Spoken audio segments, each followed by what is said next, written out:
So let's talk about what's going to happen tonight. We're going to go through the coming seasons with you and share one profile from each season, starting with winter, of course, as we're approaching our winter seasons. It might look very different from you if you're in Florida or Tahoe or California or anywhere else. You're not looking at that winter scene, but we are in the Midwest. So we're going to start with Costa Rica. And again, this is up to your comfort level, right? You might be looking at each of these seasons differently. You might have your sights set on a winter getaway or something for summer or fall, depending on how you feel. But we're going to highlight one each. Costa Rica is our first one, and I am going to ask Erin Green on our team to step in here and put her video on. Thank you, so we can see your lovely face.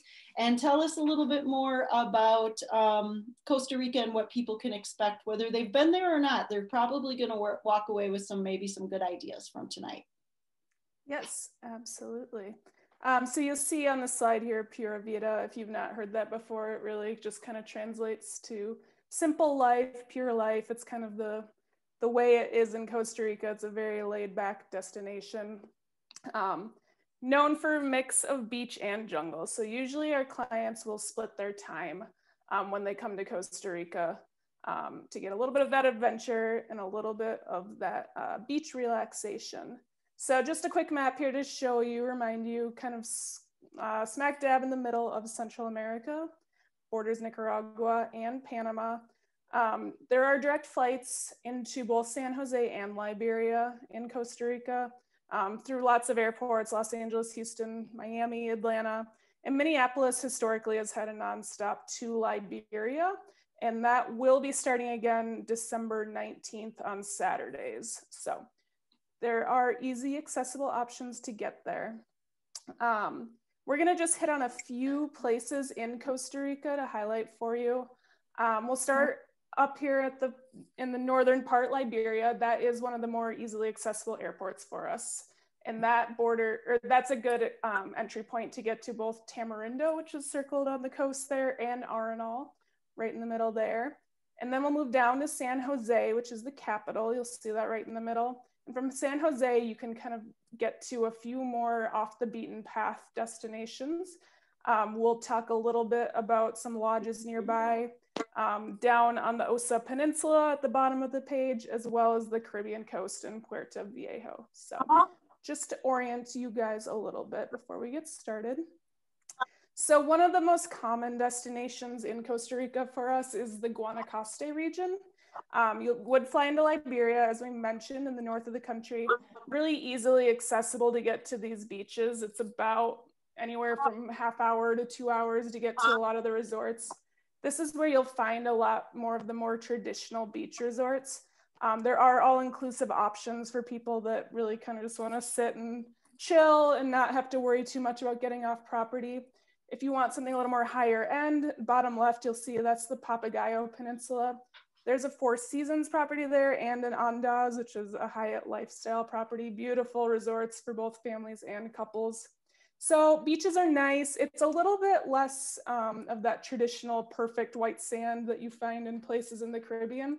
It's a little more about the water activities, as well as the option to kind of access more adventures and beautiful sunsets, of course. Things to do in Guanacaste, surfing. Surfing is huge in Costa Rica. Kids, experienced surfers, anyone, there's surf school for you. Deep sea fishing is a big popular option down there, really easy to arrange. You can leave right from the resort areas. Snorkeling, sunset sails, cruises, and then some fun little towns like Tamarindo, which you see in the bottom right. Kind of hippie surfer spots, farmers markets, really fun to explore. And then moving on, you know, we always like to combine the coast with some adventure because this is kind of what Costa Rica is known for.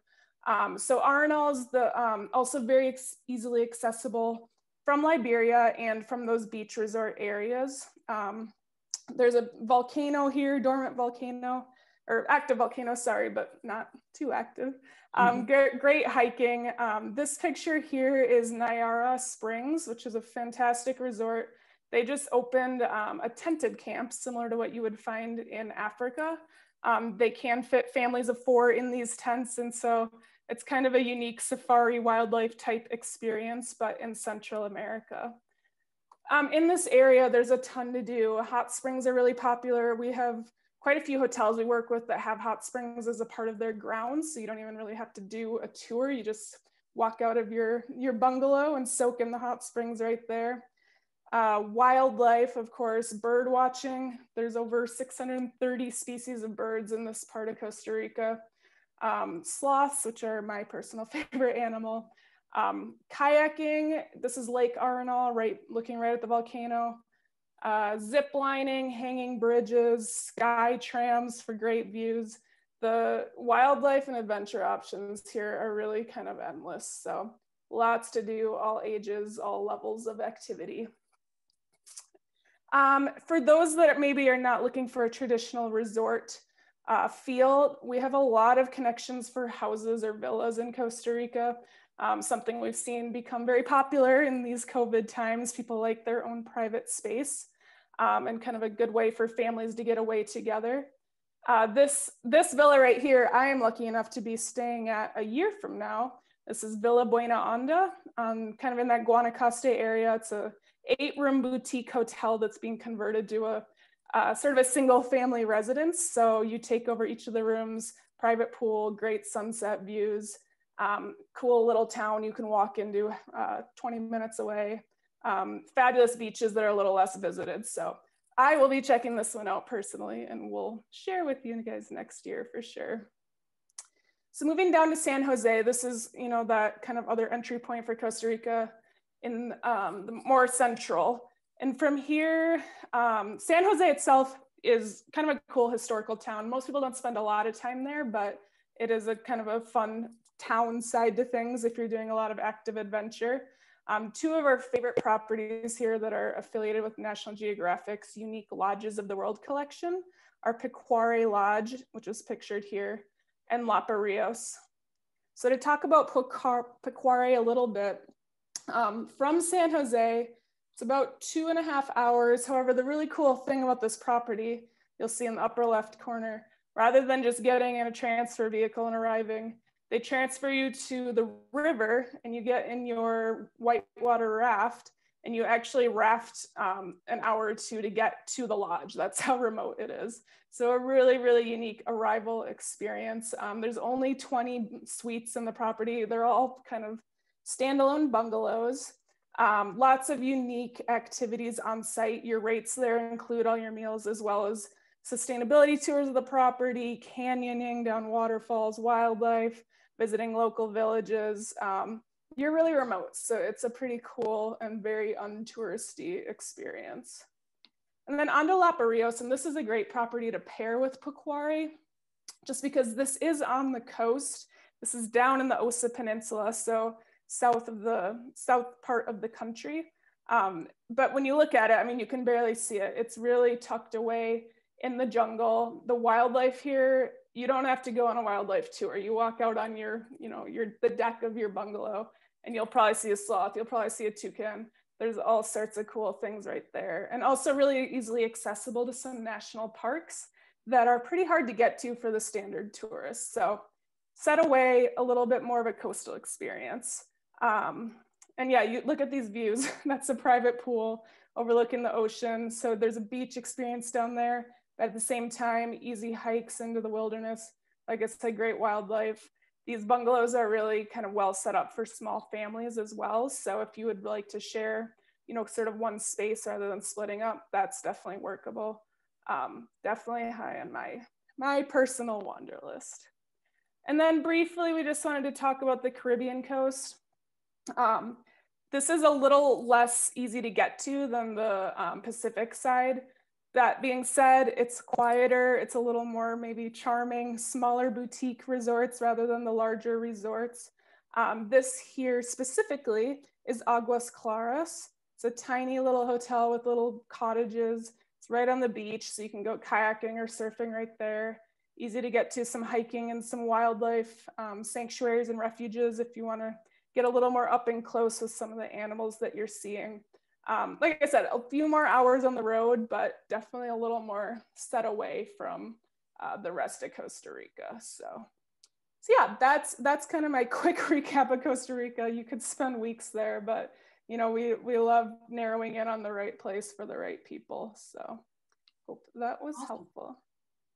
Thanks, Erin. So if you have comments, if you've experienced any of these or you have questions about it, please type it in the chat because we will come back to it and Erin or I can help answer that at the end. And this is one of those destinations that whether you've never been or you've been a couple times, you know, the Pacific side in that Liberia area, Guanacaste and Papagayo and that whole coast is kind of the go-to place. But hopefully we gave you some ideas on other amazing properties or experiences that you can have that you might not have thought about. So if you have been, maybe it's time to go back. Everything. If you don't mind, if anyone is, if you have your video on or your sound, if you don't mind muting yourself, that would be awesome, just to help us keep our technology as efficient as possible. We totally appreciate that. Just to give you a couple other ideas for winter, because of course we can't spend time going over all of them as much as we'd love to. Belize, we have clients there right now. It is again a great jungle reef. When you say rainforest and reef split, it is on the Caribbean side in northern Central America. Mexico is open. Cabo, we have had several clients in Cabo. Most of the Caribbean islands, if not all, are open. So St. Lucia, Dominican, Jamaica, Aruba has been popular. Hawaii, of course, always a favorite of ours. And then Kenya, Tanzania, and Zanzibar. Zanzibar, all of these have a unique commonality, and that is they are beach destinations, kind of intentionally so. Zanzibar, for those of you who don't know, is an island off of East Africa. The safari experience right now in Tanzania and Kenya, they are open to us, and it has been amazing. I think this gave the waters and the wildlife and all the conservation things a little pause from all of us tourists, and I've heard amazing things coming back. Even Mark and Michelle in Tahiti said that they've never seen the water clearer, which is a good tip. But all of these things, an interesting little nugget, a recent survey showed that 51% of people, their first post-COVID trip, which some of them are happening now, will be a beach destination. So these have something in common, obviously, needless to say.